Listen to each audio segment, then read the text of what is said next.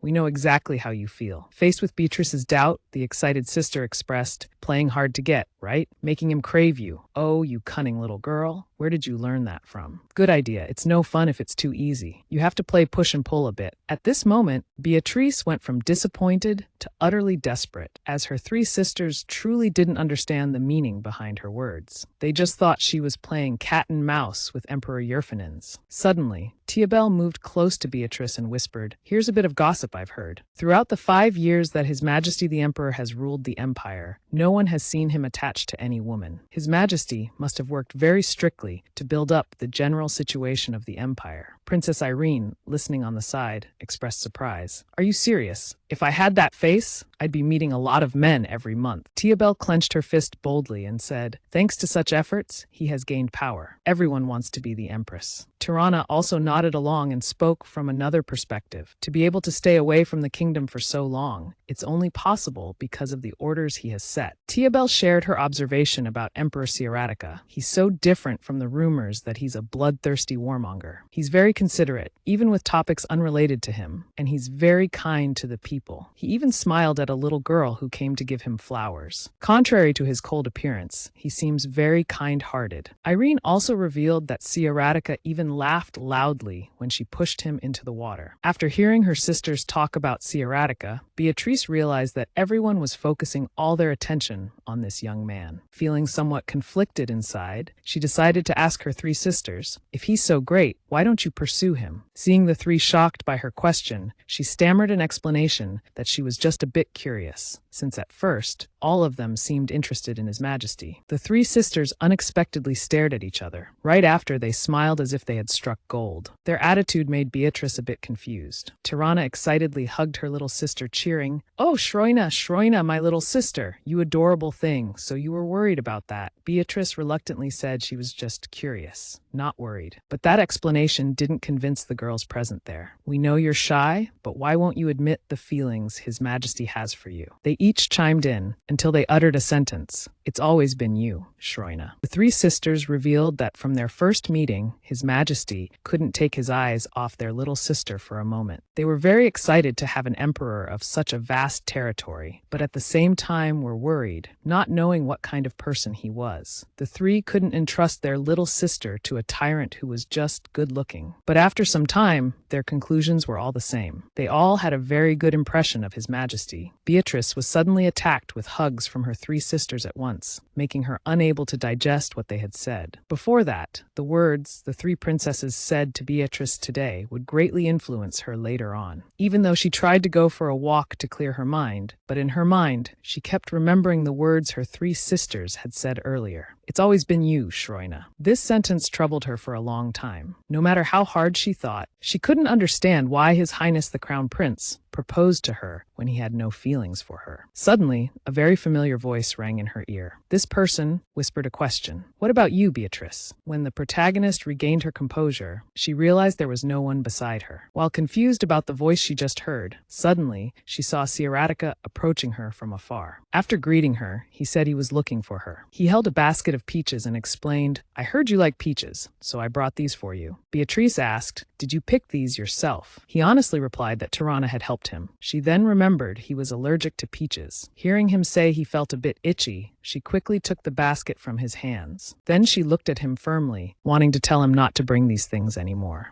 But when she looked straight into his eyes, she couldn't bring herself to say such harsh words. Whether reborn or not, his gaze was still the same, still making her unable to say anything. In the end, she could only accept his kindness. Then she said thank you. Sieratica seemed to have some matters to attend to, so he told her, I'll come back to see you soon. This sentence sounded like a promise of some sort. Only after that moment, she realized why her sisters had said that she would have a visitor. In a peaceful and modest village, there was a lovely girl. The girl, famous for her red hair and named Cherry Blanks, had a special talent. She could make strange flowers bloom. One day, Cherry made a wish. She wished to grow a blue rose. Blue symbolized good luck. She thought that if she had a blue flower, it would make her happy. Cherry soon succeeded in growing the blue rose, but her joy was short-lived. News of the rare flower spread everywhere, and Cherry had to flee from strangers who greedily pursued her and her rose. That was all the content in the book Beatrice was recently reading. The author of this book was Solemn. The story of a girl growing a blue rose was typical of Solemn's style. Recently, it had become Beatrice's refined hobby to read and learn about romantic novels. She had spent her whole life reading theories, so it wasn't surprising that these stories attracted her. Previously, she knew nothing about love, but now she was trying to learn as much as possible about this feeling. The book in her hands was The Blue Rose and the Eastern Wizard. It was currently the best-selling book, not only in Solemn, but also in neighboring empires. According to Lily, the maid had traveled a long way to get it. After finishing the book, she finally understood why it was so popular. The character Cherry in the book was too adorable. Just then, a knock on the door outside made her curious about who could be visiting at this hour. When she opened the door and looked out, she encountered an extremely beautiful sight. Crown Prince Sieratica stood at the door with a calm smile and said, "It's me, my dear little princess." At this moment, she realized she was holding a romantic novel in her hand. Not wanting him to know she was learning about love, she hastily hid it behind her back and pretended to be calm, asking why he had come. But paper can't wrap fire. Beatrice's actions had long been caught by Sieratica's blue eyes. Looking at the novel behind her back, he inadvertently exclaimed, "So the maid was right." Beatrice heard this and became curious. "Maid? Do you mean Lily? What did she say?" Sieratica answered honestly. "She said you've been reading a series of romantic novels these days." Though exposed, Beatrice still didn't want to admit it. She tried to stammer and deny it, but this action made him feel even more that she was interesting. He laughed out loud, saying, "I know everything. You can't hide anything from me." At this moment, she felt extremely embarrassed. Someone like her was mercilessly exposed by him. Suddenly, Sieratica said, "Thanks to this, I have something for you." Hearing this, she took a few steps forward and looked at the pile of books behind his back. She found it hard to believe that an emperor like him had prepared so many books for her. It was enough to build a small library. It turned out Sieratica had long heard from Lily that the princess had read all the books in the palace. That was the inspiration for him to prepare this gift for his girl. Sieratica explained that he had brought all the newly published books that Yerfinins had here. Beatrice heard this and skeptically asked how. Sieratica honestly replied, "Of course, by teleportation gate." This immediately angered her. She criticized, "How wasteful of you to use money collected from people's hard work just to transport these romantic novels." Seeing Beatrice's critical expression, Sieratica was momentarily at a loss for words. He had never thought about that. He just wanted to make her a little happy. Knowing he was trying to win her over, she stopped criticizing him further. Because she couldn't say anything when he was putting on that pitiful face, she could only remind him Please don't do this again. This is the last time. Immediately, his expression became cheerful again. This made Beatrice wonder if this was part of this young man's plan or not. At this moment, he honestly expressed, "I've already brought them here anyway. Why don't you take a look?" Though she liked it very much, Beatrice remained outwardly cold. I guess there's no other choice. Suddenly, she noticed a book on the shelf. Sierratica saw this and curiously asked, "Do you know this one?" She explained it was a new book by the author she was currently reading. "I heard it's very popular. They're even selling it in many other countries. If it's also in Yerfinins, then it must be true," she said with an extremely excited voice. Right after that, Beatrice turned to Sierratica and said, "Can you help me move the books in?" She hadn't even finished her sentence. Seeing his always ready demeanor, she suddenly stammered because the pile of books she asked him to move was enormous. Nevertheless, he still agreed without hesitation. This made her blush uncontrollably because of his indulgence towards her. That night, Beatrice used her time before sleep to read the rest of the book. Continuing the story in the book was when Cherry met a man. The man asked her, "Are you the girl who grows roses with magical powers?" Cherry replied, "They all call them miraculous flowers, but they're no different from other flowers. How did things turn out this way? I just wanted to be happier." The man nodded, showing he understood her meaning. Right after that, he said a line that made Beatrice ponder for quite a while. "You're trying to be happy with things that aren't yours." When she turned to the page with this line, she suddenly paused. The line in the book made her reflect on her current situation. During this time, she was quite happy, but the happier she was, the more worried she became. She wondered how long this happiness would last. If her family discovered she wasn't Shroina, or if the princess's soul reclaimed her body, what would happen to her? And above all, Sierratica, how would he react? Thinking about this, her mood plummeted. She could guess she would lose sleep over this tonight. To try to regain her composure, she decided to go for a walk to clear her mind. Just as she was about to go to the balcony for some fresh air, she noticed a familiar figure standing on the balcony. Being so familiar with the back of her loved one, she didn't hesitate to call out his name. "Sierratica, what are you doing?" After clearly seeing his face in the moonlight, she felt this young man seemed to be crying. The moonlight gradually illuminated the balcony, making the atmosphere between them become ambiguous. Sierratica, in his deep voice, called out, "Beatrice." She could also sense that his mood was completely different from the past 3 days. She felt very confused. She realized that after 5 years apart, Sierratica seemed to be a person who changed easily. Beatrice tried to ask, couldn't sleep. He suddenly smiled and replied, "No, I was waiting for you here. I had a feeling you'd come." Hearing this, she panicked and asked, "How did you know I'd come here?" Right after that, Sierratica admitted he was just joking with her. He said seeing her flustered made him happier than before. Faced with his gentle attitude, she only silently reproached, "That habit of yours is really bad, you know?" Then she secretly glanced to see the expression of the person standing in front of her. It could be said this was when she felt most dejected, since being in Solemn. Suddenly, he called out to Beatrice once again. He spoke to her in a soft voice. "Can you call my name? I like hearing you say it." The atmosphere became still. Only the sound of their breathing could be heard in the space. After a moment of hesitation, she opened her mouth to call Sierratica in front of the man she secretly admired. She also wanted to say intimate words, but reality pulled her back. As usual, she spoke in a reproachful tone. "What are you doing still awake? It's so late." He honestly replied that he couldn't sleep, so he came out for a walk. Hearing this, she was a bit surprised. "I wonder, you have nothing to do here and nothing to be on guard about." He nodded, indicating she was correct. Right after, he asked her in return, "But why are you still awake? Are you having trouble sleeping too?" She nervously replied, "I was engrossed in reading a novel, so I lost track of time." In reality, she was preoccupied worrying about what would happen to Sierratica if the real Shroina returned. Concerned for Beatrice's health, he reminded her to go to bed early. At that moment, a sudden gust of wind blew by. The wind shook the tree branches, moving leaves and flowers. A leaf fell onto her bare shoulder. Seeing this, he didn't think much. He reached out to take the leaf off her shoulder. Then he wrapped his arm around her waist, closing the distance between them. Before she could react, he leaned close to her ear and whispered, "There's a leaf stuck on your shoulder." After a moment, she gradually regained control. Her mind cleared and she shouted, "Sierratica, you're doing this on purpose, aren't you?" The next morning, she was still thinking about the leaf from last night. Looking at the delicate leaf, she immediately remembered the image of the young man from last night. She had never seen a prince look so lonely. She wondered why he had made that face. In the past, he always had a cold, unapproachable expression. expression, but now he always wore a cheerful smile. This troubled Beatrice. Seeing the princess's unhappy expression, Lily asked with concern, "Your Highness, what are you thinking about? Is something bothering you?" Lily mischievously suggested that her princess was thinking about Emperor Yerfinins. As soon as she said this, the princess immediately objected. A moment later, she realized and was stunned when she saw him standing sheepishly in front of her. "We meet again, princess." Seeing Ciaratica's not at all sad appearance, she thought to herself that she had worried unnecessarily. She asked him, "What are you doing here at this hour?" He presented something he had prepared earlier, saying, "I brought this for you. I made it myself." According to Ciaratica, this was the dessert he had made for her. Hearing this, Beatrice reached out to open the plate. Her mouth kept rambling, "You didn't need to bring this here yourself." As soon as she saw the dessert in front of her, she was momentarily at a loss for words. She didn't think he would actually bring her such an unstable-looking strawberry cake. Ciaratica said about the strawberry cake, "I noticed you always have to eat a slice." Suddenly, something occurred to her. She observed his face, covered in flour, and the terrible shape of the cake. She immediately asked him suspiciously, "Did you make this cake yourself?" Ciaratica nodded and replied, "Yes." It took some time to convince the head chef. Reflecting on the cake-making process, he remarked that the head chef here was quite intimidating. Even minor mistakes made those people angry. He also told her the reason his face was covered in flour was because he accidentally opened the flour bag, causing it to explode everywhere. Imagining Ciaratica being so clumsy, she suddenly felt it was too funny. She expressed her gratitude to him for what he had done for her. Seizing the opportunity, Ciaratica quickly proposed marriage. Unexpectedly, she rejected him in an instant. Seeing this, he expressed that he needed to try harder. Beatrice heard this and shook her head, saying it wasn't necessary. Her action made him very sad. The dejected young man said goodbye and left. Watching his retreating back, she felt a bit reluctant as well. She called him to come back, shyly asking, "Would you like to try some, since you made it yourself?" Beatrice thought this was the right thing to do for someone who personally brought the cake here. She thought it would be rude to let him leave. Hearing her invitation, he was initially stunned. Then he smiled as if he had thought of something. He asked her, "Can we consider this a date?" Of course, she immediately rejected the idea. She silently convinced herself this was just gratitude. The scene opens with him standing in a four-dimensional space. There, he heard a familiar voice calling. As he turned, he saw Beatrice and thought she was standing in front of him. Still the warrior. "Beatrice?" He called her name and asked where they were. The girl opened her mouth and said something calmly. Thinking the distance was too far to hear, he wanted her to come closer. The moment he called the girl in front of him, "Beatrice," her eyes became empty and she asked him back, "Beatrice, what do you mean?" The next sentence made him completely collapse. The pink-haired girl uttered, "That girl died a long time ago." This statement caused Ciaratica to wake up from his nightmare. He felt terrified thinking about the possibility that one day his Beatrice might suddenly disappear again, just as she had appeared. After a while, a familiar voice called Ciaratica's name, causing him to turn his head and look back. Beatrice noticed his complexion wasn't good and asked him with concern, "What are you doing here?" Her appearance at this moment made the uneasiness in his heart disappear. He was happy to know she was still by his side, but he wondered if he could bear it if one day that dream became reality. The next morning, Beatrice was as cheerful as usual, blooming like a flower. These days, Beatrice experienced things in ways she had never experienced in her previous life. That was warmth. She had more free time to spend on herself. Sometimes she would be swayed by the intimate actions of Ciaratica. And finally, she was touched. She had indeed been moved by him. It was like a fox being tamed by a little boy. The fox told the boy that to succeed, he must be very patient. "First, sit a little far from me, but each day you can sit a little closer. If you come at 4 o'clock in the afternoon, then at 3 o'clock I'll begin to be happy." As time passed, Beatrice felt happier and happier. She was so immersed in this happiness that sometimes she thought it wasn't real. Just then, suddenly there was a knock on the door outside. Today, Ciaratica brought dessert for her again. She thought there was no reason to refuse anymore. She had begun to be tamed by the cunning emperor with small but practical things. Very practical indeed. Like the lemon-shaved ice, which was extremely delicious today. It had been 3 weeks since Ciaratica appeared at the doorstep of this place, every day the same, without exception. She really couldn't understand why he would travel such a long way just for her, his enemy from the past. Today, she decided to go with her maid Lily for a walk in the grounds to relax. Her mind said relax, but the look in Lily's eyes made her unable to let go of tension for a moment. Reluctantly tense, she could only turn to remind her maid. "You're laughing to yourself again," Lily cheerfully said. "It's because His Majesty is coming to see the princess again." For Lily, the emperor was an absolutely perfect man. Coming every day to express his feelings for the princess made her ecstatically happy. Beatrice shared her observation about Lily. "Today you look even more elated, as if you were the one being proposed to." Hearing this, Lily playfully scratched her head and said, "Whatever makes you happy makes me happy too." Suddenly she asked, "What do you think about His Majesty? Everyone wants us to be together. He's a man who leads a great empire, and he's very handsome too, but you don't seem to care much about that." Thinking back, she felt her statement wasn't quite right. People here did care about Sierratica's appearance. She could sense that the more everyone here understood Sierratica, the more they liked him. At this moment, she expressed her inner conflict. "Honestly, I'm not sure if marriage would make me happier. And what about His Majesty? I still don't understand why he chose me." Suddenly, Lily called out, "Your Highness, a man pursuing a woman. What more is there? He likes you, and we can all see he's wholeheartedly devoted to winning your affection. And it's not just us who see it. You know his feelings are genuine." In front of her princess, Lily advised her to forget everything else. Then, placing her hand on her chest, she indicated to listen to what her heart tells her, because she's allowed to do so. With all her conviction, Lily said that His Majesty would make her happy. It seemed that Lily's words had a strong effect on Beatrice. After hearing what the other person said, she couldn't help but smile unconsciously. Later, she asked her maid, "You've never dated anyone before. How do you know so much about this?" Lily replied, "Don't underestimate the experience I've gained from reading romantic novels. More than anyone, you understand that you've always been running away, so you've never paid attention to anything." After returning, Beatrice once again met him, standing right in front of her room. After some time, his sudden appearance still couldn't help but surprise her. Sierratica tentatively asked her, "Do you have any plans for tomorrow?" She said she didn't have any plans yet. Hearing this, he happily said he wanted to take a walk around Solem with her. At this point, she seemed to understand what Lily had said to her earlier. She had never paid attention to Sierratica's heart. She wanted to see these things for herself, so she no longer had the reluctant attitude as before. At this moment, she boldly accepted his invitation. The next day, the sky was clear and filled with warm sunshine. It shone on the treetops, signaling a beautiful day. Inside the room, voices of argument could be heard continuously. "This dress won't do. It's fine. I insist that the first date must be really." Reaching for a red off-shoulder dress, which looked extremely vibrant. "I say it must be really sexy." Tirana immediately objected, hurriedly waving her hand towards a white, multi-layered dress. It seemed more modest than the off-shoulder dress. She insisted it should be innocent and pure. Tia Belle argued back. "It must be sexy." She looked at the two dresses her sisters were suggesting and silently shook her head. Neither of them would do. Irene suddenly approached, crossing her arms and huffing, intending to stop her two sisters. "Have you seen the look on Shroina's face?" She looked up at her sister, thinking to herself that finally someone agreed with her. Irene acted knowledgeable, gesturing as she expressed her opinion about the first date. "It should be a bit simple." Then Sister Irene brought out an extremely flashy and elaborate outfit, saying, "You must knock him out with cuteness." She thought someone would understand her, but no, this sister was no different from the other two. She tiredly said, "How can this dress be called simple? Where did she even find such a dress?" She felt helpless before her sisters as they kept arguing with each other, neglecting her, the one who was actually going on the date. She looked at her sisters and spoke up to test. "Does no one want to know what I want to say?" Just as the room was noisy with endless arguments, the door suddenly burst open. The queen opened the door, looked inside, and surprisingly asked, "You still haven't chosen a dress." Beatrice saw her and immediately called out, "Mother?" Looking at her three older daughters still arguing, unable to choose an outfit for the youngest daughter, she had to say, "Oh, girls, have you forgotten that Shroina is about to enter the village?" At this moment, all three of them suddenly remembered and stopped their argument. Tia Belle sheepishly said, "That's true. We were just too excited, you see." The queen unexpectedly said, "Don't you know about the trend of makeup that looks like no makeup these days? Can't believe I'm more up to date than you girls." The queen suggested, "Choose something that's less cumbersome. Come on, quickly choose a dress and do her makeup." Beatrice finally breathed a sigh of relief, sitting down on a chair to wait. Despite the protests that rang out, the queen ignored them, not caring. She divided the tasks among everyone. "Lily, bring Shroina's accessories here for me, please." please. Tirana, go choose a few pairs of shoes. She watched everyone busily going back and forth, eagerly choosing for her, and silently thought, everyone is so excited. Looking at her own expression in the mirror, Beatrice just sighed deeply. She remembered the moment when His Highness made the proposal. I want to take a walk around Solemn. Will you come with me? When he said that, she immediately agreed. His face at that moment was full of surprise. Looking at that expression, it made her feel embarrassed, and she quickly coughed a few times. She didn't know if that expression meant she was flustered, thinking, did I answer too quickly? It sounds like I was just waiting for this. She shyly asked, what do you want to see? Haven't you already gone with Sister Irene? Sieratica crossed his arms, looking intently at her expression, smiled and replied, that's right. I know you're always in your room, so he said, but you've never seen anything outside this palace, have you? Beatrice was surprised, not expecting him to say that, but thinking about it, she had indeed always been in the palace. Since the day she came back to life, she rarely stepped out of the palace. She just sat in her room, reading books and looking outside the window from when the garden was just buds until they fully bloomed. I just stood watching from afar. I didn't even think about going out. Myself, she thought, her heart suddenly sinking. Why haven't I ever thought about going out before? To change her mood and encourage her, he smiled and said, I think it would be great if you could see the kingdom that you've started to care about. That's quite sweet. Seeing that she was still silent, not answering him, he paused, his smile gradually fading, looking at her with worried eyes. After several minutes of trying various styles, they finally chose an outfit most suitable for Beatrice. A dress neither too elaborate nor too simple, but very beautiful when she wore it. Her sisters and the queen lined up, showering the little princess with compliments. Our youngest is so beautiful. She's grown up, old enough to marry now. The queen laughed, her eyes crinkling, saying, she's my daughter, not yours, you know. Leading Beatrice to the door, her sisters kept teasing her. Have a good time. This is her first date, you know. Tiabel pretended to instruct her sister. Just show His Highness around the village, and let him pay for whatever you want, okay? From behind, the king was sobbing uncontrollably, lamenting. When did she grow up so much? The queen beside him patted his shoulder, comforting him. Don't cry anymore, dear. It's just a date. Everyone in the family was all excited. Some even cried. Beatrice helplessly prayed, please, heavens. At this time, Sieratica was waiting outside. Seeing her arrive, he cleared his throat, regaining his composure. He extended his hand, smiling politely. I've been waiting for you, princess. Today you look even more like a peach. Hearing him say this, Beatrice called out Sieratica out of habit, but suddenly remembering others were present, she had to change it, addressing him as Your Majesty. He noticed she almost called him by name and smiled with pleasure. Then he politely reached out to take her hand. The scene between them now was perfectly harmonious. They walked together slowly, heading towards the main gate. From afar, her three sisters had been observing their actions all this time. On everyone's face was an expression of pride for their youngest sister who had now grown up, alongside joy and sincere blessings for both of them. The king and queen were also silent now, watching the two, their faces showing happiness and satisfaction at seeing the well-matched image of the couple. Now Sieratica was behind Beatrice, adjusting the saddle and reins, preparing some things for them to have a safe journey. She suddenly saw two horses and was surprised. Horses. She didn't know that they would be traveling by horse for their date. Tiabel, seeing her expression, smiled brightly and said, we've brought you the strongest horse. It means you can go as long as you want today. You might even stay overnight if you like. Knowing Tiabel's boldness, Tirana didn't expect her sister to say such things. She quickly ran over to cover her mouth. Tirana smiled at her and said, never mind her, Shroina. You go ahead. Although Tirana had covered her mouth to stop the words, she understood a bit of Tiabel's meaning. She thought to herself, what am I hearing? She glanced at the two horses galloping on the road and thought, those two horses. Of course, in my past life, I was a great rider, but can Shroina's body handle riding? She knew what physical strength horseback riding required, but now her soul was in Shroina's body. This really worried her a lot. She wondered if riding together would be better. Suddenly, Irene jumped out and shouted, heavens above, what's this? Shroina, still pretending to be shy in front of His Majesty. Do I need to tell everyone about that time when no one could pull you off the horse? Amidst the teasing laughter of others, Beatrice was slowly helped onto the horse by Sieratica. Hearing what Irene said, she thought Shroina had ridden horses before, so she didn't need to worry anymore. Seeing Sieratica's struggle to get on the horse, she couldn't help but turn away and laugh out loud. She was now very embarrassed, lowering her face and pouting. Go ahead and laugh, Sai. The entire solemn family, led by the king, followed by the queen and their children, were all present, watching her and him leave. Irene looked at the two and called out, "Remember to feed her well, Your Majesty, and contribute to the economy too." Tia Bell also smiled and called out, "Don't forget our gifts too. We like a generous king very much. Our wealthy king, our strong kingdom." Tia Bell's words were immediately muffled by someone covering her mouth, causing the sister to only make strange noises. Beatrice, hearing the nonsensical words of her sisters, helplessly twitched her face continuously. Sieratica smiled with amusement. He turned to her and said, "They're the liveliest group I've ever seen." She nodded in agreement. "That's right." A few hours later, when they had arrived at the square, where all the people were gathering, everyone had their own tasks. Some were serving beer, others were strolling together, children were chasing each other. The scene was incredibly peaceful and ordinary. Looking at this scene before her eyes, Beatrice could only utter a sigh of admiration. For someone always indoors like her, it was the first time witnessing such lively scenes. The bustling crowd and the sounds of noise from everyone made her amazed. There are so many people here. Sieratica, beside her, hearing this, nodded in agreement with her. And just like that, the date of the two officially began. Beatrice didn't know that. While she was walking and chatting with him, her sisters had secretly followed them, observing from afar. Though unaware of this, the intense gazes of her sisters made her feel that something was off. "Why do I feel so anxious?" At that moment, at a fruit stall, the vendor started shouting, right here,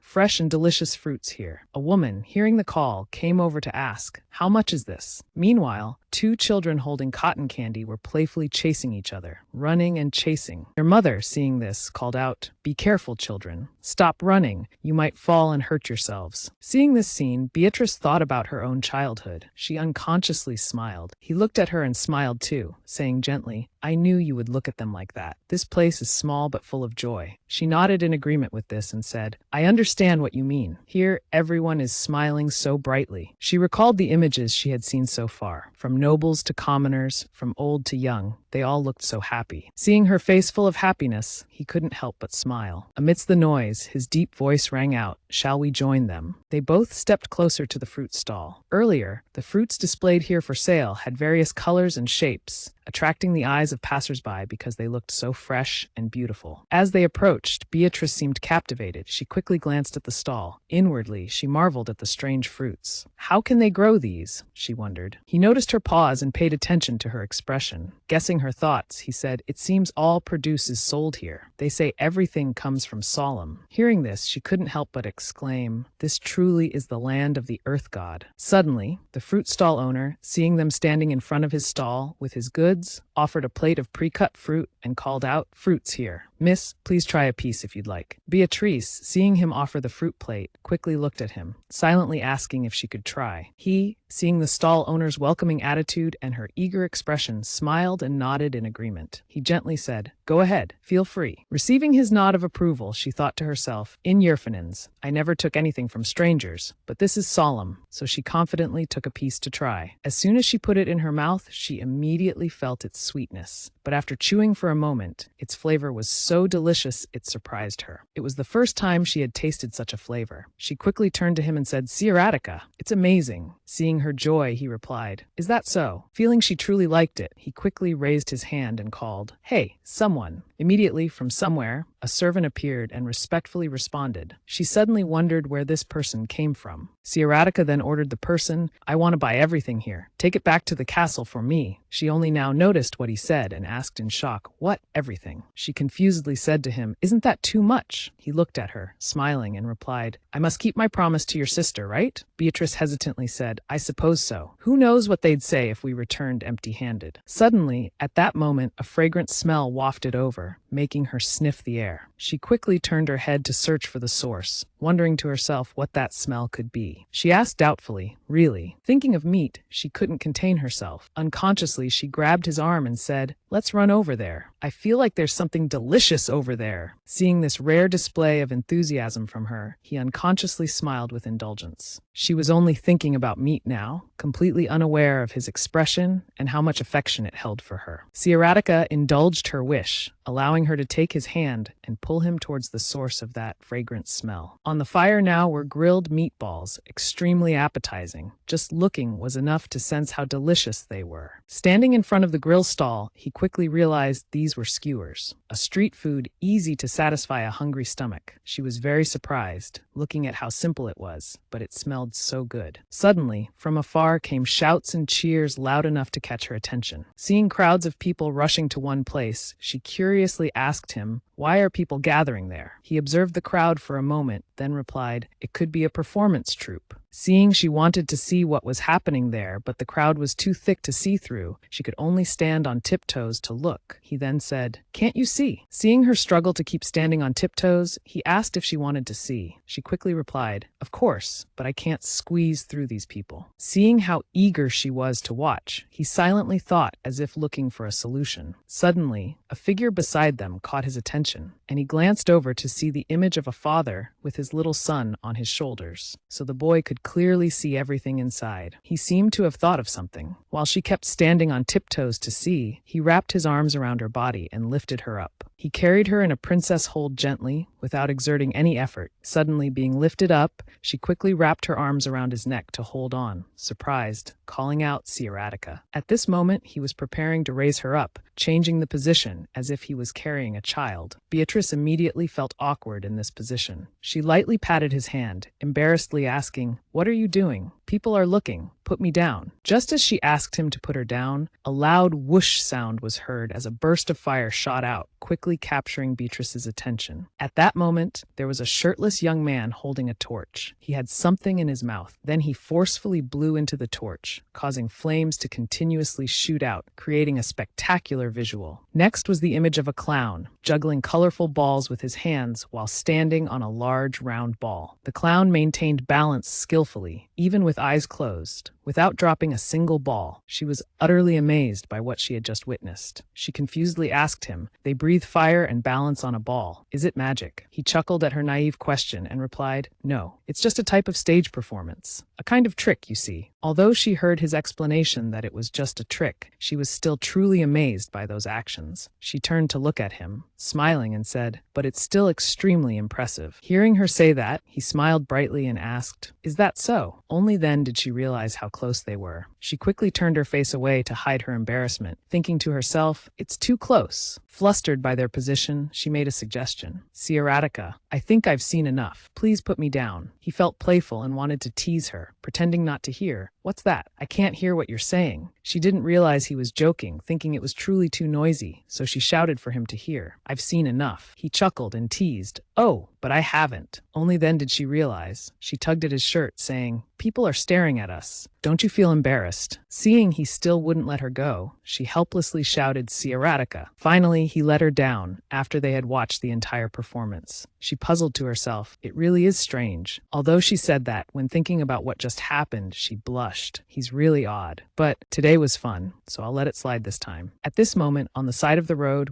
were 3 men. One was beating a drum, another was playing the flute, accompanying the third, who was singing. All 3 were engrossed in the melody of the song, not paying attention to their surroundings. When passing by the 3, they heard those pleasant melodies. Beatrice immediately stopped to look at them. Meanwhile, he had at some point bought a meat skewer and brought it to her. Taking a few bites of the skewer, she suddenly said, "You seem quite familiar with this place, don't you?" He quickly replied, "I occasionally go on incognito visits." She had no idea about this and exclaimed, "What?" In a certain corner, Bechid's 3 sisters were hiding, holding their breath, observing the 2. Seeing her eating like a hamster, he suddenly laughed and said, "This is the 2nd time I've visited Solemn incognito." She continued chewing diligently. Not understanding why he laughed, she asked, "Is something funny?" He quickly shook his head, saying, "It's nothing." She pondered, recalling what he had just said. "Not revealing your identity, huh? Since when?" He gently replied, "Of course you wouldn't know." Suddenly his voice lowered, hesitantly saying, "I started after you left." Hearing him say that, she quickly turned to look at him. Then she stopped, gently asking, "After I left?" He didn't answer her question. Instead, he looked up at the clock tower. Seeing it was time, he exclaimed, "Look at the clock." He turned to look at her. Mysteriously, he said, "We have somewhere to go now. Seeing his expression, she curiously asked, "Where?" He looked at her gently and said seriously, "I have something I want to show you." Hearing him say that, she felt full of excitement, but was even more curious about what he wanted to show her. The purple sky, mixed with pink hues and pale yellow light of the sun, had created a scene incredibly brilliant, a beauty that couldn't be fully described in words. Standing beneath this scene were the figures of Ciaratica and Beatrice, silently standing side by side, watching the sunset. She stood in awe, unable to contain herself, exclaiming in admiration, "It's so beautiful." He just silently gazed at her without speaking, not wanting to break her current emotions. After a while of admiring, she suddenly remembered and asked, "How did you find this place?" Responding to her question, he gently answered, "I heard the queen say the sunset here is unimaginably beautiful." In her heart at that moment, there was suddenly a stirring feeling. Looking at the scene before her, she softly mused, "Solemn is truly a magical place." She thought to herself, "I want to protect this place, the land and its people, and their smiles too. I want to protect everything." Suddenly, he spoke up, saying, "When I first accidentally saw this kingdom." Hearing this, she was startled and turned to look at him. His voice continued to resound, recounting his feelings. "I couldn't stop thinking about the people here. They all laughed so heartily. They truly looked happy together. Those images kept flashing through my mind like a film. It made me feel envious." So, gently touching his chest, he whispered, "I felt challenged. I want to create a kingdom where the people of Yerfinins also smile as happily as that." Suddenly, hearing these words from him, she was astonished. She didn't think he also had thoughts similar to hers. After expressing his inner feelings, not hearing a voice beside him speak up, he turned to look at her. He suddenly asked, "Is it very difficult to recreate that?" An unexpected question that she couldn't answer right away. Under the sunset sky, each ray of light shone on his hair, creating an incredibly beautiful image. His face now exuded a gentle beauty that perhaps even he didn't know. He gave her a deeply affectionate look. Noticing his unusual gaze, a gaze that made others, unable to resist feeling moved, she quickly blushed with embarrassment. Thinking to herself, "I've never seen him with that expression before." Though distracted by his beauty, she still clearly remembered the earlier question. She lowered her face to hide her expression, seriously pondering the question, then answered, "No, I don't think so." Looking up, she gazed directly at him with a beautiful smile and spoke sincerely. "You have the power to obtain anything you want. You are Ciaratica Tr Yerfinin, after all." That image made her smile so beautifully, and she even continued to praise him. This made him stare at her without blinking. After a few seconds, realizing he hadn't responded, he simply said, "I see." After that, both of them fell silent, gazing into each other's eyes. The atmosphere surrounding them at that moment, anyone could see the feelings they had for each other. But sadly, the people involved couldn't perceive it themselves. He thought for a moment and said, "But what I truly want, I still haven't obtained." She was surprised, not understanding what he meant. To answer her response, he moved closer and took her slender hand. Placing a gentle kiss on it, he said in a plaintive tone, "It's you, Beatrice. When will you accept my marriage proposal?" Not expecting him to suddenly say that, she stuttered. "Stop joking, Ciaratica." His plaintive voice sounded again. "I've never joked about this, you know." Hearing this, her cheeks began to flush. She thought to herself, if he's sincere, I'm starting to want to know more about him. Imagining him holding a bouquet, standing before her, confessing, she didn't understand. Why would he want to marry someone who was once an enemy in the past? Returning to the present, looking at the face right in front of her, she had countless questions. How could he smile at her like that? What was he thinking about now? Held by that large, soft hand, she wondered why his hand was always so warm. She was lost in thought when suddenly his voice rang out. "You're not afraid to go outside anymore, are you?" Startled by his question, she asked in surprise. "You knew." The image of her lonely, solitary figure appeared in his mind. He said, "You always wanted to be alone in your room, but didn't refuse to be near the Solom family." Right after, he recalled the image of the whole Solom family sitting together, enjoying tea. Earlier, as gentle breezes blew through both their hair, he held her hand and looked at her for a long time. He knew she was intelligent and sensitive, so he said, "Perhaps you can sense the affection they have for you." She understood that, but felt uneasy inside. She couldn't accept such precious affection. Gripping her dress tightly, she hesitantly said, "That." She denied all his words, putting on a calm face. She said gently, "That's love for Princess Shroina, not for me. The lovely land of Solom, with its honest and hospitable people and many beautiful sights. This is the solemn family, all that love and indulgence. It all belongs to the real Jonah. She tried to find reasons to explain to him. They're kind and sweet, but when they learn I'm not Shroina, perhaps, they'll turn their backs on me. She worried about how their expressions would change once they learned the truth. That's why she couldn't leave her room. She didn't want to face their affection. She told herself, I don't want to long for something that's not mine. With a forced smile, she said, I guess I'm more cowardly than I thought. Everything I've done to overcome my fear is just avoidance. In reality, Sieratica's hair was blown by the wind, hiding the expression on his face. He suddenly said, one day. Though he didn't understand her worries and tangled thoughts, he just wanted to tell her that when she decides to reveal the truth, I'll be by your side, just like them. The solemn family will understand it's not your fault. Hearing his confident tone, she quickly asked in confusion, how can you be so sure it's not my fault? Will they even believe that story? I find it hard to believe myself. He smiled involuntarily in response to her question. You just said it yourself, that I am the emperor. I can have anything I want. I know everything, so trust me. Under the sunset, they stood facing each other, creating a beautiful scene. A gentle breeze blew, making her long hair flutter, which he couldn't resist reaching out to hold. She didn't answer immediately, but was lost in her own thoughts, thinking about what he had just said. Trust me, noticing each of his fingers gently touching her hair. Though her hair couldn't feel it clearly, she had been held by that hand before. She knew how soft it was. Those soft hands and kind words washed away all her worries, calming her troubled mind. Looking again at his gentle face, his eyes seemed to understand her completely. The warmth in those eyes was like a field of ripe golden corn. The scene was already as beautiful as a painting, but when she looked deep into his eyes, it became even more beautiful. It made her tell herself that even in death, she would never forget the scene captured in his eyes. By now, the sky had darkened. Stars began to appear, dotting the sky like glittering sequins. The streetlights had also come on, creating a magical atmosphere. Under the brightly lit street, Beatrice and Sieratica walked side by side. Feeling the music and cheerful atmosphere of everyone around, he looked at the couples dancing to the music. Suddenly, an idea came to his mind. He quickly extended his hand to her. With a gentle smile, he asked, would you like to dance with me? Suddenly receiving an invitation to dance on the street, she was quite surprised. Here, feeling that many people had gathered around, she shyly stammered, there are too many people here. She wanted to say more, but when she looked into his loving eyes and at his hand, she hesitated. She swallowed back the words she wanted to say. He didn't rush or force her, but his hand remained steadily extended, waiting for her to take it. This made her helpless, softening her heart towards him. Unable to refuse him, she hesitated for a moment before reaching out, saying timidly, just one dance, okay? As soon as her hand touched his, he grasped it tightly and pulled her along to start dancing. The two moved to the rhythm of the music, dancing a gentle waltz together. After completing a spin, he pulled her close to him, as if wanting to embrace her entire body. Suddenly being pulled close against his chest, she shyly said, why so close? Their dance was incredibly beautiful, quickly attracting the attention of those around them. Some people couldn't help themselves and had to shout out, you two are a perfect match. Ah, youth, stay like this forever, you two. Oh, I'm so envious. That guy really knows how to lead his partner. They're so adorable. I wish my lover was like that too. As the compliments kept coming, she became flustered, her body freezing up stiffly. She looked at him reproachfully. See, everyone's looking. Suddenly, an excited voice rang out from somewhere. Look, it's the campus belle dancing. I wonder if that's her future brother-in-law. Before the sentence was finished, another voice quickly interrupted. Are you crazy? Hearing these familiar voices, she startled and turned to look. These voices. As soon as she saw the figures of her three sisters, she gripped tightly and quickly shouted, what are you all doing here? Tirana looked guilty and grabbed Tiabelle's arm. In contrast to the guilt, Tiabelle seemed amused. Caught red-handed, huh? Irene smiled awkwardly, pretending. Not knowing she was nearby, they quickly said, Shroina,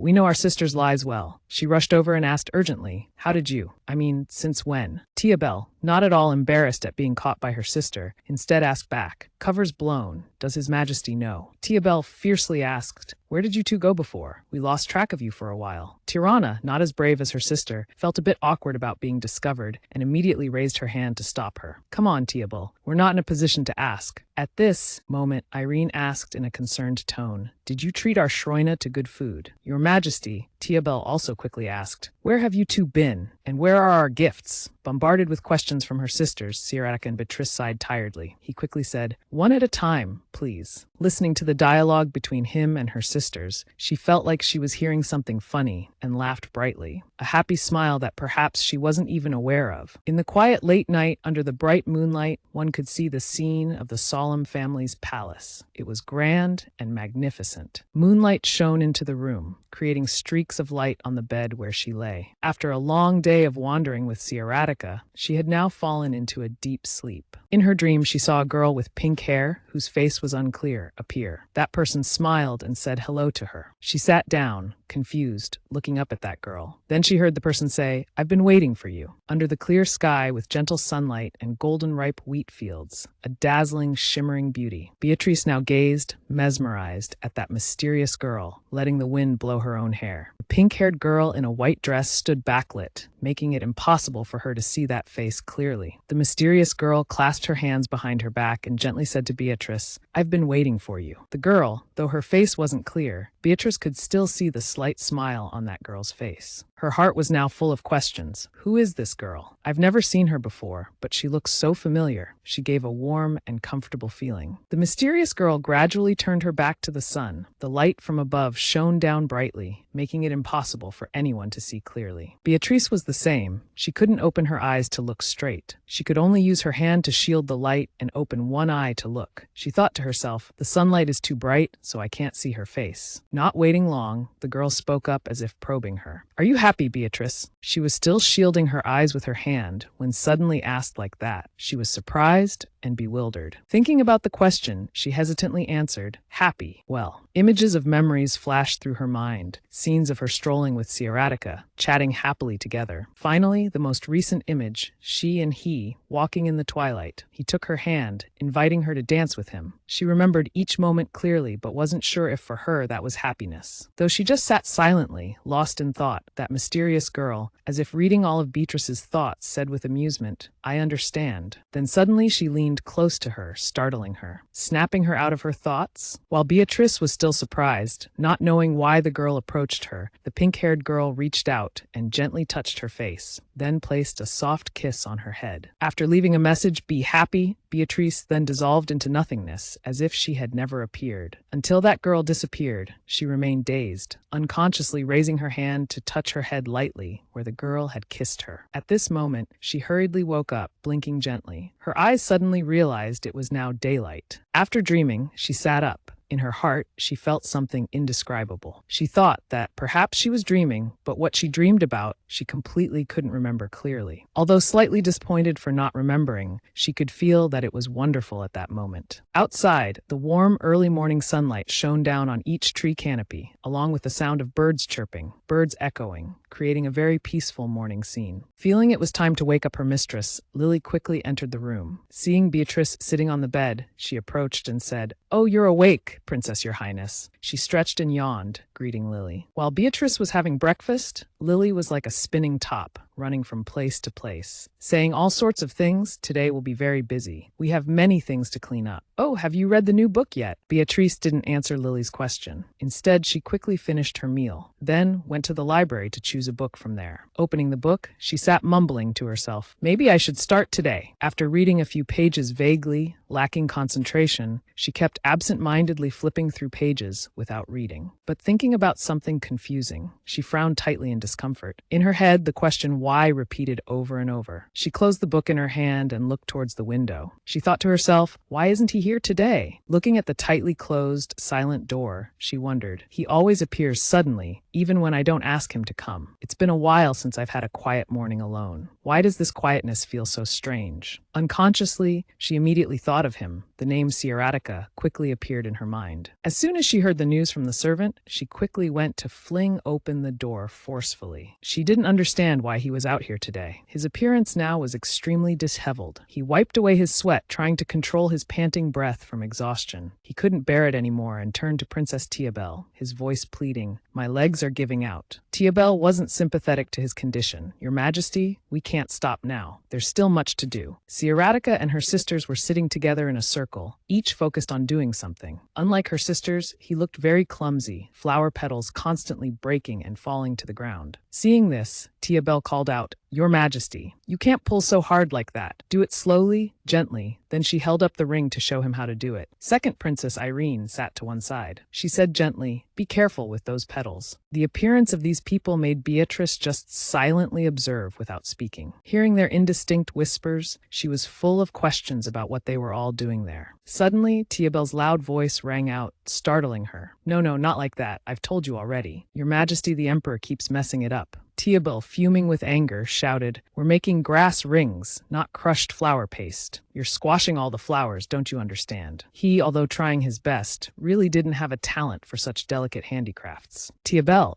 also helpless, had to start making a new one, then showed it to him and instructed, "Leave the petals alone, just use the stem part like this." Looking at the beautiful ring in Princess Tiabel's hand, and then at his own mangled ring, Sieratica disappointedly sighed that it was too difficult. She stood there observing their actions all this time, but still couldn't understand. She didn't know what they were huddled together doing. As Tiabel acted like that again, she approached Maximilian and asked, "What are they so focused on watching?" Maximilian, suddenly hearing her voice, startled and quickly called out, "Princess Schroina." Beatrice looked at him in confusion and asked, "What are they doing? Why is His Majesty being scolded by my sisters?" Maximilian, hearing her question, didn't know how to answer. He awkwardly scratched his face, hesitating and thinking. After a moment of hesitation, he still decided to tell her. "Well, His Majesty wants to make a grass ring for someone." Hearing Maximilian's answer, she felt like she had misheard and exclaimed in surprise, "A grass ring? You mean a grass ring? It has nothing to do with Sieratica at all." Having observed from beginning to end, he knew, so he replied to her. The young man quickly said, "Yes, but I don't think it's going very smoothly." Sieratica's appearance made him think to himself, looking at him, so anxious. The Emperor being scolded like a child. He cried sympathetically, calling out, "Your Majesty." She understood Maximilian's feelings. She herself was completely surprised that her beloved was being scolded by her sisters like that. She looked at him apologetically and said, "I'm sorry. On behalf of my sisters, I apologize." Maximilian quickly replied, "It's all right, Princess Schroina." Looking towards the group intently making grass rings, she didn't think they were so focused that they didn't even know she was here. On the opposite side, Sieratica had just finished making a ring. He showed it to her sisters. Suddenly, the wrapped string came undone. Seeing this, Irene teased, "At this rate, you can't be our little sister's beloved husband, Your Majesty." Tirana chuckled and said consolingly, "It's better than before, though, but it's not pretty enough. Do it again." Tiabel also agreed with her sister's opinion and immediately urged him on. The image of the three sisters and Sieratica in her eyes looked like a group of excited cats and one dejected dog who could only sit still and endure it. It made her unable to hold back a laugh, covering her mouth. Her loud laughter immediately made the group quickly turn to look. He was surprised, not understanding. Why was she here now? Didn't she always like to stay in her room? Tiabel covered her mouth in surprise and exclaimed, "Schroina, we've been caught. She shouldn't have seen this." Suddenly, thinking again, Tiabel raised her hand mysteriously. "Wait, Schroina, you're always cooped up in your room. Why are you out for a walk this morning?" Tiabel speculated as if she knew.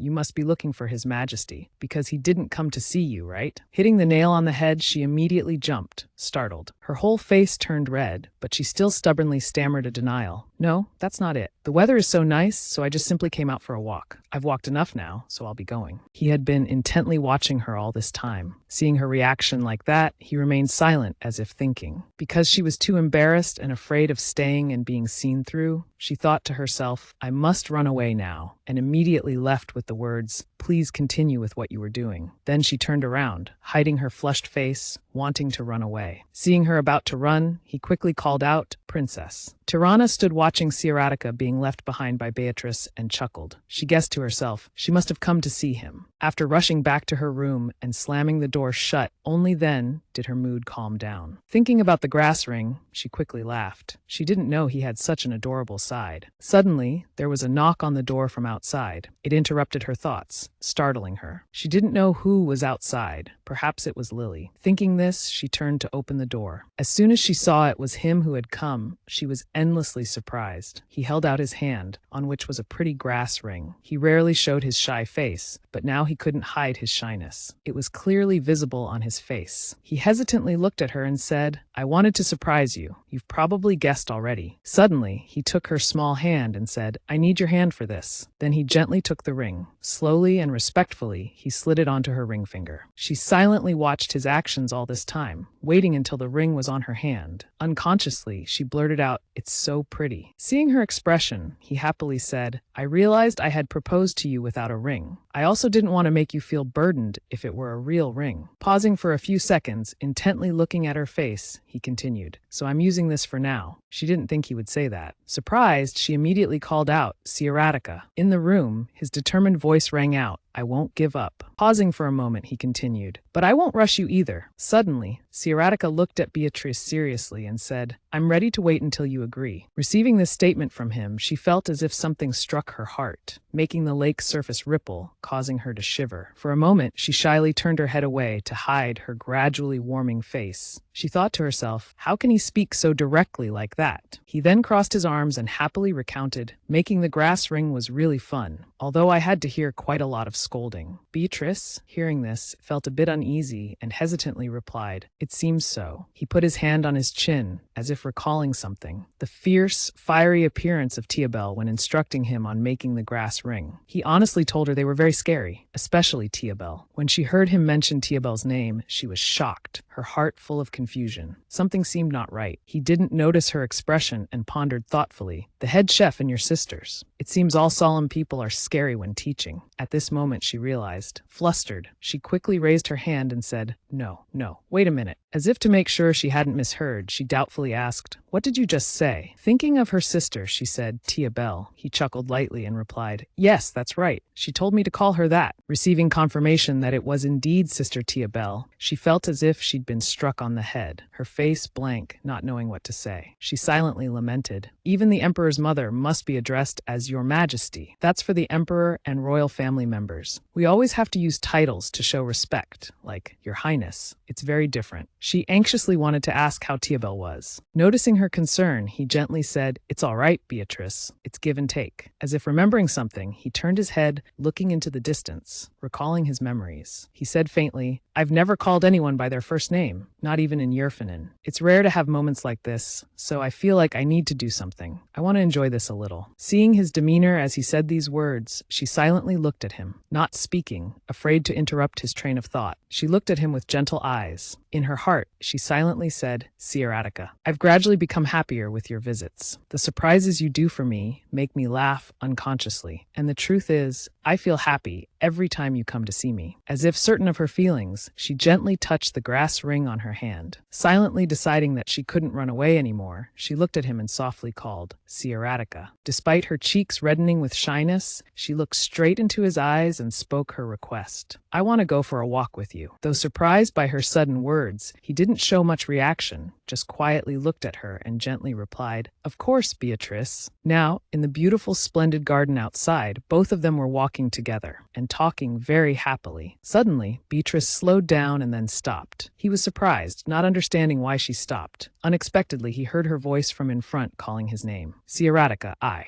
Although he couldn't see her whole face clearly, her flushed cheeks showed that she was feeling shy at the moment. She hesitantly said, "I once thought I understood you very well, but at the same time, I didn't understand anything at all." Her voice, seemingly confident, rang out, "I think you knew about my confusion." After thinking for a few seconds, Sieratica nodded and admitted, "Yes, I sensed it." Hearing his answer, her face now became even redder, but she still continued speaking. "I want to ask you something. Before you came here, had you ever thought about marrying a girl from Solemn?" Not expecting her to ask this question, he was stunned for a few seconds, but then returned to his calm demeanor. He thought seriously, then looked at her and answered frankly, "Not at all. The bloodthirsty Emperor of Yerfinin. People weren't wrong about that. Initially, I had thought about invading Solemn." Although she knew his answer clearly, she still wondered and wanted him to explain. "Then what made you change your mind?" He thought she already knew, but still wanted to ask him. So he looked at her with doting eyes, slightly smirked, and said, "You already know why." Seeing her not answering, he paused for a moment and said, "It's because of you." Beatrice's face, which had just lost its shyness, hearing these words, blushed again. As if wanting her to understand better, he suddenly continued, "If I say I change the terms of the agreement to have you, would that sound too cheap?" Seeing her cute expression, he wanted to tease her more and chuckled, saying, "Beatrice, your face is as red as a tomato now." Hearing this, she felt embarrassed and raised her hands to cover her face, shyly replying, "I know." After a few minutes, she uncovered her face, looked at him bashfully, and said, "You know, I really don't know what to do with all these changes. Thinking about the time I disappeared," she said, "I know you've been through 5 years without me, but for me, it feels like just yesterday." Sierratica's mood suddenly became somber because of this statement. He was silent for a moment, then spoke up. "I know you don't know what to do with it, but," looking at her with deep affection, he seemed to burst out with all his longing and confessed, "I missed you so much, more than words can express." Beatrice, suddenly hearing him express his longing so earnestly, felt a warm current flowing through her heart, making her feel moved. Although her heart was wavering, she stubbornly gripped her dress tightly, lowered her face to hide her eyes, and said, "I also had moments when I remembered you, but that's not necessarily love." He suddenly stepped closer, took her hand that was gripping her dress, gently loosened it, and softly said, "Then we'll start from there, with longing first." With his deep husky voice like a cello, he whispered, "Then we'll turn it into love." Seeing his expression, she felt embarrassed, thinking to herself, "Why is he so serious?" She hesitantly replied, "But," she hesitated, unsure whether to speak or not, but after a while, she decided that she had to say it, so she softly called, "Sierratica, you probably haven't thought about this," she said tremblingly, "if we get married." She then suddenly fell silent. Suddenly noticing she stopped speaking, he quickly asked, "We what?" She thought he'd understand her meaning at that point, but he didn't and kept pressing her for an answer. She felt embarrassed and couldn't hold back anymore. She closed her eyes and said loudly, "There has to be some physical interaction." Imagining the scene of the two of them interacting, touching each other's bodies intimately. We'd have to kiss, to carry each other, and then we'd have to have children. At this point, her face suddenly became hot, uncontrollably so. She couldn't imagine those scenes becoming reality. She hurriedly said, "Can you picture us doing that?" Hearing her say this, Sierratica was surprised and fell silent, as if thinking. Contrary to her attitude, thinking he would be embarrassed like her, he suddenly spoke up in a tone of nonchalance. "I can do it." She couldn't believe her ears. She was startled. What? Regarding the things she just mentioned, he thought to himself and chuckled softly. "For me, nothing could be easier." Seeing her naive expression, he playfully made a teasing face. "And if it's too difficult for you, I'd be happy to give you some extra guidance. It might not be as good as those novels you're reading, but I think I'm quite capable." She felt shocked when she heard him say such things. After a few seconds of shock, she reconsidered. Realizing he was teasing her, she quickly pushed away his reaching arm and stammered a refusal. "No need. Thank you, you're joking again." Seeing his arm being pushed away, he couldn't bear it and immediately grabbed her arm, interlacing their fingers together. Then, as if he couldn't hold back anymore, he leaned in close, burying his face in her shoulder. He whispered, "Beatrice?" Inhaling her scent with his body, his voice seemed to be holding back. He whispered, "You're driving me crazy." His eyes enduring, he whispered each word. "You may not know, but I've been trying my hardest to restrain myself. Even without me, you could be happy. But I'm truly selfish. I just want you by my side. I'm terrified of thinking about you disappearing again." Feeling his body trembling and hearing his pitiful voice, she gently raised her hand to embrace him, patting his back lightly. She remained silent for a moment, as if carefully considering her response. "But I'm not the Beatrice you once knew. You know that too, don't you? Everything has changed." He held her body tightly against him and said in a gentle voice, "Of course I know." Thinking about their current status, she clutched his shirt, worried that many people would oppose them because I'm only from a small kingdom. He loosened his grip, turned to face her, and replied, "I don't care about that. I know I can't even understand the loneliness you've experienced over the past 5 years. But it's not that I don't appreciate your current sincerity." He was holding her in his arms when he suddenly heard her say, "All right." Startled, he looked down at her. "The Sierratica I know wouldn't give up, and if that's the case." After careful consideration, she looked into his eyes, her voice full of determination. "Then we'll try." Marriage. He seemed surprised and looked down at her. She was now facing him directly. She resolutely said, "We'll give it a try." Pausing for a moment, she looked up at him and said, "Let's get married then. After careful consideration, I've seen your sincerity, and now I want to focus on my feelings for you." As she finished speaking, she suddenly raised her hand to gently push his chest, and in return looked straight into his eyes. She said seriously, "You must not go back on your word. You know me well. Whatever I've decided, I've thought through thoroughly." Then, pausing for a few seconds, she continued, "You said you'd make me queen, so you'd better keep your word." Her hand touching him, feeling that warmth warmth, he was moved and couldn't help but blush. Then he firmly replied, "Agreed. I won't go back on my word." Taking her hand, he gently called, "Oh, my Beatrice." As if suddenly remembering, she exclaimed, "And you must propose again, Sierratica." She softly chided, "Every time it feels like you're just joking. But proposing is very important, you know." Looking at the grass ring in her hand, she shyly expressed her request. "I don't need another ring, but could you propose to me again?" The more he saw her beautiful, shy face, the more moved he became, gazing at her with adoring eyes. Without blinking, to him, this scene felt like a dream. Then suddenly he dropped to one knee, kneeling in the typical proposing posture. Gently holding her small, beautiful hand before him, he softly called her name, Beatrice. Looking at her with deep affection, he said, "You were once my sworn enemy." She was surprised, not understanding why he acted and spoke such words. Suddenly remembering a past memory, he had once made a similar gesture. Facing her body that was about to lose its last breath, he had also said, "You are my sworn enemy." Now, looking at his current posture, she suddenly thought, "This is Sierratica." Using a deeply affectionate tone, he said to her, "But from now on, I want you by my side, as my queen." Looking up at her for a long time, he gently proposed, "Will you agree to be mine, Beatrice? I once thought I'd become a vassal, but never imagined being your wife. And now, instead of enemies, we've become lovers." Looking at the person kneeling before her, she felt life was truly miraculous. Before, even if you'd killed her, she would never have dared to think they would become like this. Seeing her lost in her own thoughts, forgetting to answer, he spoke up and asked, "Are you going to answer?" His voice interrupted her train of thought. She startled, flustered, turning her face away to avoid promising. She didn't know why she suddenly acted like that. It made him confused, his heart full of doubt, staring at her as if seeking an answer. He didn't know that in her heart, she was considering not wanting to answer immediately. She had to make him pay for the inner turmoil he had caused her. Seeing her actions, he thought to himself, misunderstanding, has she changed her mind? His face now looked like a puppy's, his eyes shining as he looked at her, hesitantly asking, "Why? Was the proposal not as you requested?" Seeing his pitiful puppy-like expression, she thought to herself, he used to use this trick on me before. She pretended to turn her face away, asking in a teasing tone, "So if I'm like this, you don't want to marry me anymore?" He became flustered, waving his hands frantically, saying, "Of course not. You look very cute now," but his panicked and confused demeanor made her unable to hold back her laughter. She thought to herself that she shouldn't tease him too much. She regretfully thought about their future together. Probably won't be able to see him with that expression every day anymore. But she couldn't help but laugh softly again. He saw her turn her head away, but heard a small laugh. He stared at her as if thinking. Knowing she was teasing him, he sulked, saying, "You're just like your sisters, always liking to tease me like this." Suddenly hearing him compare her to her sisters, she startled, stopped laughing, and quickly protested, "What? How am I like those blockheads in any way?" Suddenly he stood up. He reached out and grasped her small arm. Then he gently pulled her closer. Beatrice, suddenly being pulled, was startled and surprised. Kissing her in a position as if they were dancing, he looked at her as if pleading, "Don't tease me anymore, Beatrice." She couldn't help but giggle at this point. "It's quite funny seeing you like this." Not getting an answer from her, he moved closer, gently touching their foreheads together, his voice husky as he urged, "Come on, agree already." Suddenly, with his handsome face so close, she quickly blushed, her face hurriedly feigning a smile to cover it up. "The circle of the past has returned, and we've started again from where we missed each other." She now took his hand, tilted her head up, and said, "I agree, Sierratica." Somewhere outside, a sobbing voice rang out, though trying to suppress it. Tirana put her finger to her lips, gesturing for her father to be quiet. She whispered, "Shh, father, we're going to get caught again." Unlike Tia Belle's infatuated expression, Irene next to her turned to her mother, tattling, "Mom, Dad's crying again." The mother, hearing this, also sighed softly, comforting her husband in a low voice. "Oh, my king, don't cry anymore." The king of Solemn, sobbing and lamenting, said, "I can't be by my daughter's side anymore." But sob. The group at this moment, huddled together, bowing low, secretly looking towards the two distant figures. Tirana, seeing her father continually sobbing, afraid the two over there might hear, spoke up saying, "Father, you must keep quiet. It's too embarrassing. Oh gods, you're the king, remember." Maximilian and the person beside him stood watching. The scene of Schroina's entire family peeking without a hint of noble bearing made him stay silent, not knowing what to say at this moment. Maximilian, standing beside him, seemed all too familiar with this scene. Silently sighed. Not a day goes by without him crying. He thought to himself, because of the distance, I can't be certain, but it seems Princess Schroina has accepted His Majesty's proposal. Now that the proposal scene is complete, they'll probably return soon. Your Finans looked at the image of Solemn's king, sobbing and wiping his tears and nose. It's also a pity that we won't be able to see their family together anymore. A few days later, early one morning, the entire palace atmosphere was bustling. Busy voices competed to be heard. At this moment, a worried voice said, "Hurry up, be careful not to break anything." An elderly maid manager carrying a stack of books instructed two maids. "These are Her Highness the Princess's books. Be even more careful with these." After she accepted the proposal, he was eager to quickly move on to preparing for the wedding, as if he had been waiting for this day for a long time. And the three princesses were sharing belongings with their youngest sister. At this moment, Beatrice was holding a spaghetti-strap dress with a style so daring, she dared not imagine what it would look like when worn. She carefully asked her sisters again, "You want me to wear this?" As for the King of Solemn, he was now closing his eyes, looking as if he was suppressing something. A moment later, he quickly burst into tears like a child. Tears fell on his cheeks like rain, drop by drop. He hugged his little daughter tightly, as if unable to let go. Sobbing, he called out, "My little princess, remember to take care of yourself." Seeing him cry endlessly, unwilling to let her go, she, though not Shroina, but felt as if she truly was his daughter. Leaving him also pained her heart at his instructions. Her heart heavy with sadness, she replied, "Father, I haven't left yet." She patted his shoulder comfortingly, feeling secretly guilty. She thought about when she would reveal the truth. By now, the sky had turned dark. Looking out the window, one could see the stars twinkling along with the moonlight shining outside. Standing, gazing at the sky unconsciously, she thought to herself, "Tomorrow I'll return to where I once lived, the Yerfinans' empire." Suddenly, a knock on the door interrupted her train of thought. She startled, turned around to find it was her mother. Standing outside the room, she gently spoke, "My dear, may I come in?" She was a bit surprised to see her there at this hour, and immediately asked, "Mother." Seeing her daughter's surprised expression, the mother gently approached her, smiling and saying, "It's quite late, isn't it?" She quickly replied, "Yes, it's fine." She curiously voiced her question, "Why did you come here, mother?" The queen was now just a mother, standing face to face with her child. Knowing that her beloved daughter was about to go far away, she couldn't hold back, so she came in the late night. Although she had many things to say in her heart, she could only step forward and embrace her child. Suddenly being hugged, she was too surprised to speak. While she was still startled, unable to think of anything, her mother's gentle voice sounded in her ear. "My little Shroina." In the quiet night, her voice full of regret rang out clearly. "It feels like you're leaving me too soon." She patted her back gently, full of affection, calling, "My dearest daughter." Just that one phrase was enough to make one understand how much she loved her youngest daughter. Her gentle voice continued to instruct her little daughter, "Remember, don't be afraid, and don't keep everything to yourself. Remember, you have everyone by your side." She wanted her daughter to understand, "Never forget you have a place to return to. We are all here. Whenever you want, remember to come back." Thinking of the case she couldn't return, needing everyone, she continued, "And if you want us to come there," she gently asked, "we can come to you, right?" At this moment, because of her mother's words, she felt deeply moved. Her whole body trembled as if suppressing emotion. She spoke hesitantly, "Mother,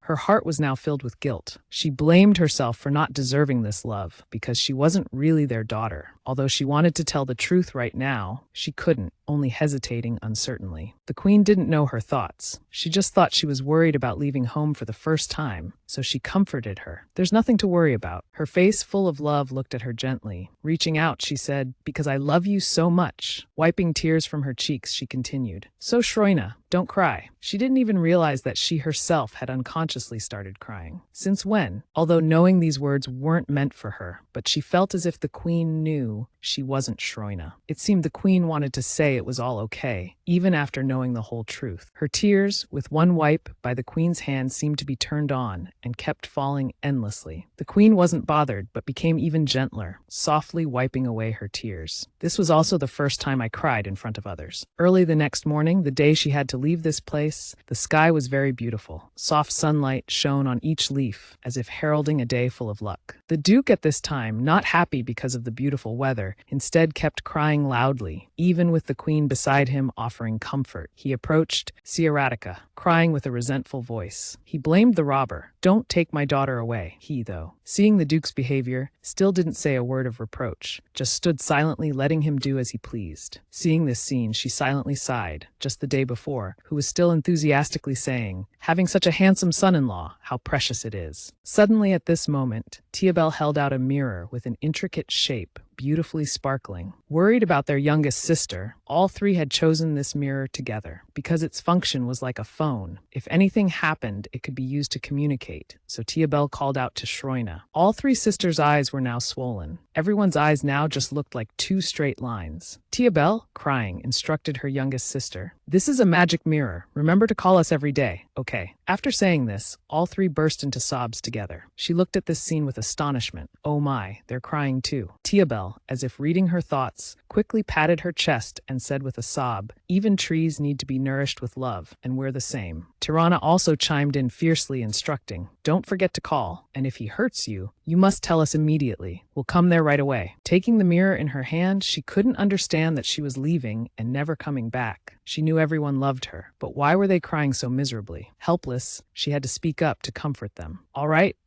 everyone stop crying. It's not like I'm being sold off. Although she said that, when she saw her sister's tears and their expressions of reluctance to part, she couldn't finish her sentence. You guys are really. I'd be lying if I said I wasn't moved. She went forward to hug her sisters and whispered, you're so silly. Ciaratica stood aside observing all her actions. He just silently smiled, not urging her on, but allowing her to have more time to talk and say goodbye to her family. After a while, feeling it was time, although reluctant, Beatrice had to speak up, interrupting her, gently bidding farewell and assuring, goodbye, my family. I'll be fine. Once seated in the horse carriage, she held the mirror that her sisters had given her and looked at the image inside. Her three sisters in the mirror were crying incessantly, tears flowing like streams. Tirana suddenly shouted loudly, be happy, Shroina. Then she sniffled and continued, you deserve to be happy forever. We promise to dress up and attend your wedding. Inside the carriage, the queen's voice suddenly rang out. You've taken our family's precious gem away. You owe us for that. She held the mirror, sitting beside him. He heard this and couldn't help but feel embarrassed. Inside the mirror, Tia Bell, seeing her mother speak like that, stepped forward with tears in her eyes and chimed in, do you understand, Ciaratica? Suddenly, Tia Bell closed her eyes and shouted, quickly send the most handsome man to Solemn for us. We've done so much for you to protect the love of your life. If you don't repay that favor, we'll curse you. On your wedding night, your little one won't work. Tia Bell could say these words right while she was sitting next to him. He didn't wait for Tia Bell to finish her sentence. She quickly cut off the connection with one glance. Contrary to her black, stiff expression, he, sitting beside her, seemed curious to hear the rest of Tia Bell's sentence from earlier. Beatrice felt the atmosphere in the carriage was quite awkward. She hurriedly pretended to cough a few times, intending to divert Ciaratica's attention. With them, you never know what to expect. Inwardly, she cursed, damn you, Tia Bell. They had chosen to travel by horse carriage because they had used up all resources to transport the luggage. Even now, she couldn't believe she was returning to her former homeland. Her mood was extremely anxious, mixed with a bit of longing. She felt her heart beating rapidly in her chest. She thought she should also prepare mentally to return to Yerfinins. Ciaratica, beside her, had been watching her closely with every move she made. Seeing her sighing and restless appearance, he couldn't help but worry. Remembering the actions and personalities of her sisters that he had encountered, he turned to observe her for a while and then remarked, compared to your sisters, you're like a gentle lamb. She suddenly heard him compare her to a lamb and was puzzled, so she asked, me? He quickly replied, yes, thinking of a white-wooled lamb that bleats all day, bleating foolishly. She thought to herself, a lamb, huh? Seeing that she still didn't understand his meaning, he placed his hand on her head and pressed gently, like this. Suddenly pressed on the head, she was confused. Her mind was full of question marks and doubts. He looked at her expression of closing her eyes and enduring, allowing his hand on her head without brushing it off. He then spoke to explain, you're becoming gentler and gentler. In my eyes, you're no longer like you were before, but now you look like a gentle lamb, quietly obedient in an adorable way. Being teased by him, saying she was as gentle and harmless as a lamb like that, she angrily asked, have you ever been kicked by a sheep?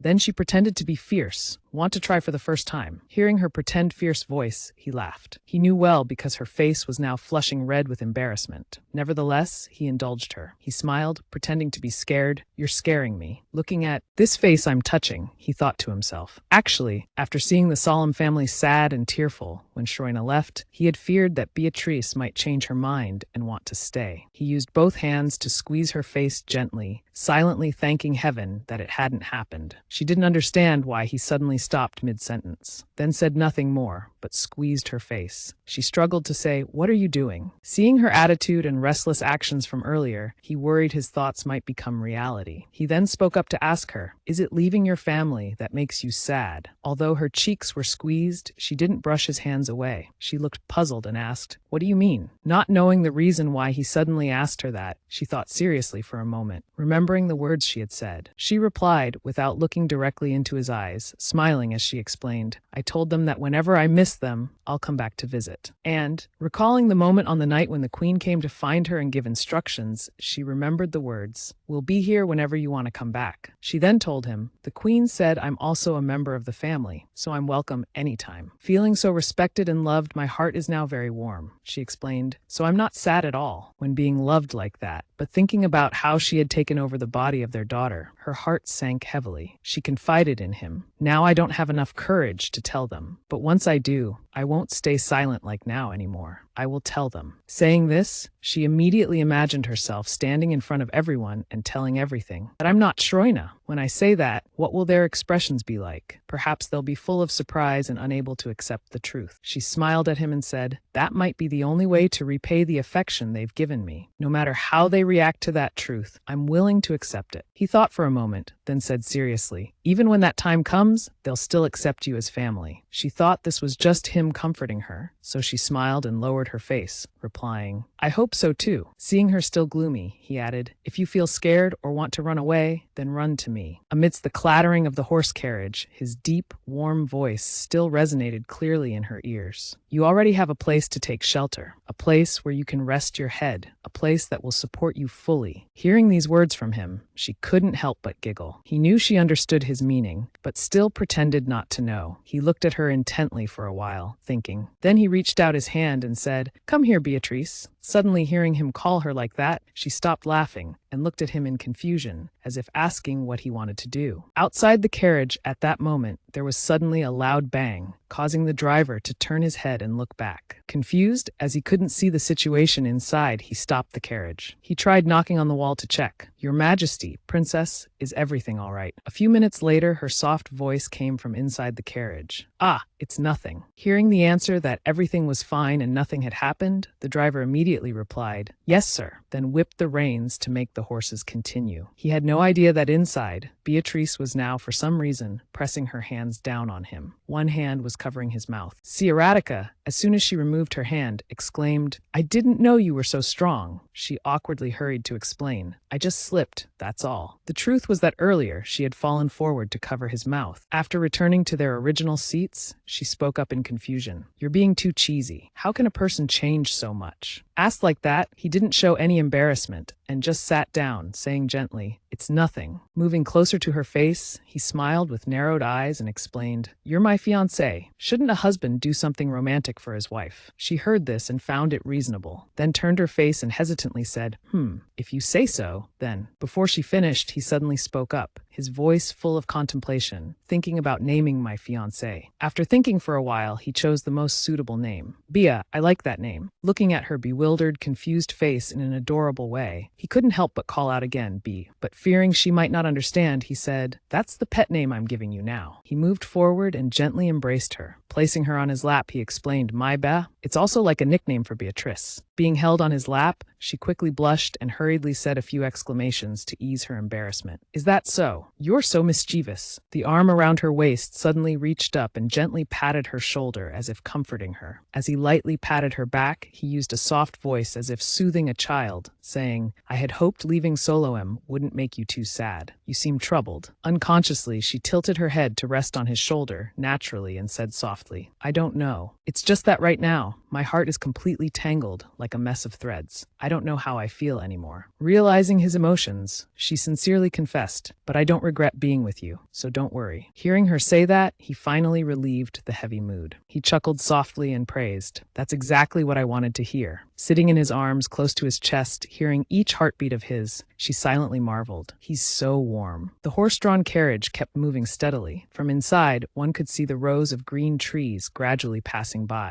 Suddenly, she called out Sierra. Hearing a familiar name, he responded with a sound asking what it was. She quickly replied, "That's the pet name I've given you." Sierra, hearing this somewhat feminine name, hastily said, "It sounds like a girl's name." She smiled, looking at him coyly, "But I came up with it. Don't say you don't like it." Not wanting to make her sad, since it was a name she thought of herself, he thought for a moment and then replied, "No, I like it very much." At this moment, two voices rang out in the carriage. The sweet female voice uttered Sierra, and the husky male voice immediately responded Bia. He wrapped his arms around her. He gently asked, "May I kiss you?" As soon as he finished speaking, she used her body weight to make his arm pause. Seeing this, he chuckled and teased, "You're still stronger than I thought." She, now without any shyness, teased back, "I thought you said I was a gentle lamb." Suddenly, loud shouts came from outside, causing her to turn her head. Looking from inside the carriage out through the window, she could see a crowd of people continuously shouting. Everyone wore joyful expressions, clapping and offering blessings. She could faintly hear someone's voice. From the crowd, voices rang out, "There's our future bride. Congratulations, princess. May you both be happy. We bless you, your imperial majesty." Amidst the cheers and blessings, whistles and applause, each sound echoed one after another. Her mind was now in complete disarray. Her whole body seemed frozen, staring blankly out the window without blinking. He now understood her tumultuous state of mind. He silently looked at her, thinking to himself, "Beatrice, think of my pet name for you, Bia. Don't worry, I'll make you happy." Recalling when he was still in Soloam, at a time when he was lost in thought, he stared blankly into space in a vague manner when a voice spoke up. It cut across his thoughts, catching his attention. The person who arrived was a woman with a kind face, with a smile always on her lips. She gently approached and inquired, "Your Majesty, you seem troubled." He realized this was the Queen of Soloam, Beatrice's mother. No, Princess Shroina's mother. Seeing the troubled look on his face, she gently offered her opinion. "I heard you're learning to cook to win Shroina's heart. Let me give you some advice." He politely looked at her, seeking her opinion. "Please, Your Majesty, do tell." She thought of the dish that her daughter liked to eat the most. She told him it was dasse, more precisely, dause